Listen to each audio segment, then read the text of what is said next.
E Vinícius, você tem uma formação, uma bagagem e uma cadeira muito interessante de um mix de funções. A gente conversando, eu tô falando, putz, como é que o CFO, que normalmente é aquela pessoa que embarrera as inovações da organização, ai, eu aqui, ó, desculpa aí, CFOs, mas normalmente, né, chega no meio do ano, corte de custo, OBZ, volta para o básico, né? É isso que a gente Cadê o vive retorno? bastante, cadê o retorno?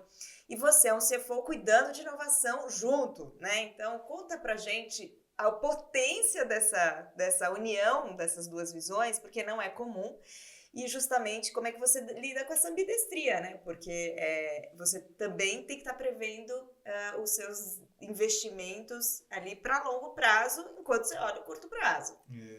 Assim, eu adoro responder essa pergunta porque a maioria das pessoas acha que é contraditória a atuação e assim, naturalmente eu entendo achar que é contraditório, mas para a gente lá, assim, para mim tem sido uma experiência impressionante, mas eu acho que ajudou. Porque, ao mesmo tempo, eu não podia ser o CFO que falava, não pode, cadê o retorno? Traz aqui a viabilidade, se não tiver, se não trouxer o ROI no ano, não tá fora do orçamento.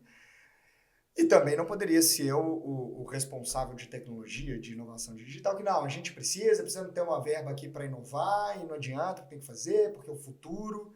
São as duas coisas. Mas trazendo dentro de um equilíbrio que traz uns aprendizados que tudo bem, a gente precisa inovar, porque senão alguém vai aparecer com uma solução disruptiva e a gente sai do jogo, então a gente precisa garantir esse futuro, a gente precisa gerar valor para o cliente, mas ao mesmo tempo foi-se o tempo aquele do início da pandemia, né, que o dinheiro era abundante e barato, que você podia desperdiçar, isso no varejo alimentar nem naquela época aconteceu, mas tinham concorrentes que faziam, novos entrantes. Tem que ter retorno, mas você aprende novas métricas de retorno quando você olha para as duas coisas, né? Não necessariamente eu vou lançar um novo canal, uma solução digital que seja, que vai dar retorno agora, mas eu consigo ver um LTV disso. Fala um pouquinho o que é o Lifetime Value. Lifetime Value, né? Eu vou fazer um investimento aqui num canal que, no momento inicial, eu vou colocar dinheiro nisso, mas eu já consigo ver pelos primeiros clientes que entram, pelos comportamentos dele, que eles vão deixar um dinheiro ao longo do tempo, porque é uma solução que fideliza, que vai fazer o cliente gastar mais com a gente e por mais tempo. Se um cliente normal fica um ano e nesse novo canal que a gente lançou fica 2, 3 anos, esse retorno vem.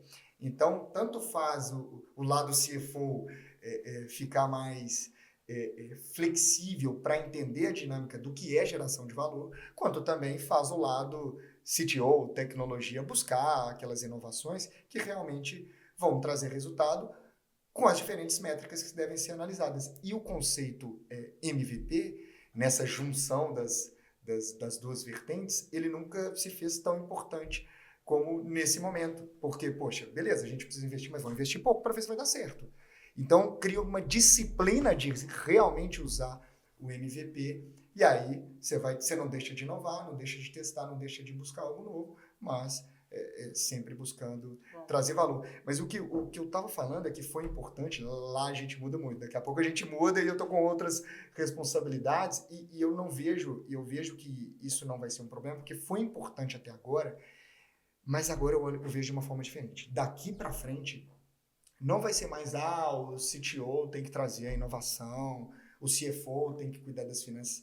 Eu acho que não vai ter nenhuma cadeira livre dessas skills de pensar meio que o rápido e devagar ali. Todos os executivos, todos os líderes, todos os gestores daqui em diante vão ter que ter essa habilidade de equilibrar, de pensar futuro, de ousar, de arriscar, de testar algo que vai trazer a perenidade da empresa no futuro, mas fazendo isso com eficiência. E a gente estava comentando que o quanto é importante, né? Porque o Vinícius foi mudando também de cadeiras ao longo do tempo, né? Veio de uma bagagem de consultoria, enfim. E a gente estava aqui comentando o quanto é importante, então fica aqui a dica dentro das organizações, de promover esse exchange, essa mudança de cadeiras, para que justamente os executivos ampliem a sua visão, né? Essa neuroplasticidade. A gente vai construindo novas pontes, né, cognitivas, boa, né? É isso mesmo. Porque esse é o profissional do futuro, que vai ter que olhar de uma maneira muito mais estratégica e abrangente. Então, dica simples é que a gente consiga de tempos em tempos fazer esse intercâmbio entre áreas, funções, enfim. E aí você consegue ter essa empatia e desenvolver essas novas funções. Perfeito. Vinícius, assim, eu sei que você gosta do tema, estuda e você também está lá ajudando ou construindo o orçamento e olhando para 25, né? O que a gente tem feito um pouco aqui, eu sentando em alguns conselhos, a gente tem começado a discutir isso, olhando para IA, tá? Vamos ficar em IA. O exercício hoje é entender quais são as apostas que podem mexer o ponteiro, como o teu exemplo, né, de enriquecimento de cadastro mexeu, né? Então, tem uma agenda de S&OP, que é todo o processo de compra, que vai mexer o ponteiro de estoque e ruptura, que é uma inteligência artificial mais de algoritmos, né? Menos aquela sexy generativa, então esse é um caminho. Tem aquela aplicada a otimizar o quadro de funcionários, que a gente sabe quanto que é uma despesa importante, que também é complexa. Tem a que você já relatou, que mexe em toda a jornada, que é onde está o CRM, onde está todos os disparos de campanha, enfim. Tem as de pricing, né, que no caso de varejo de supermercado é importante, que é toda uma lógica de precificação mais inteligente, principalmente de ofertas e de curva C. Então, estou dando algumas alternativas, né? No caso de e-commerce, tem algumas coisas sendo discutidas para entrega, né? Roteirização, o Brasil é um país complexo de entrega. Então, quais são as suas apostas? Você falou já do que deu certo, né? Do que você já fez. Onde é que você enxerga que para o ano que vem, sendo que um ano para a inteligência artificial é uma eternidade, né? Onde é que você acha que estão os caminhos bacanas de se olhar? Sabe onde que eu acho que vai ganhar o jogo, Edu? Essas aí, até que você falou que é um pouco menos sexy, né? Aqui não é generativo. Por não ser generativo. E tá certíssimo esse pensamento, né?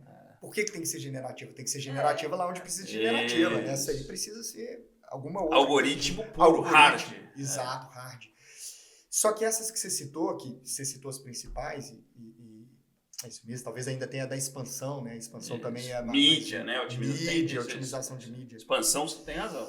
Algoritmos para melhorar a expansão. Mas são essas aí que você citou. Perfeito. As principais são elas. E quanto a elas, eu acho que cabe, de forma nenhuma, um trabalho fácil, mas vai envolver uma pesquisa daquilo que existe de bom no mercado. Ótimo.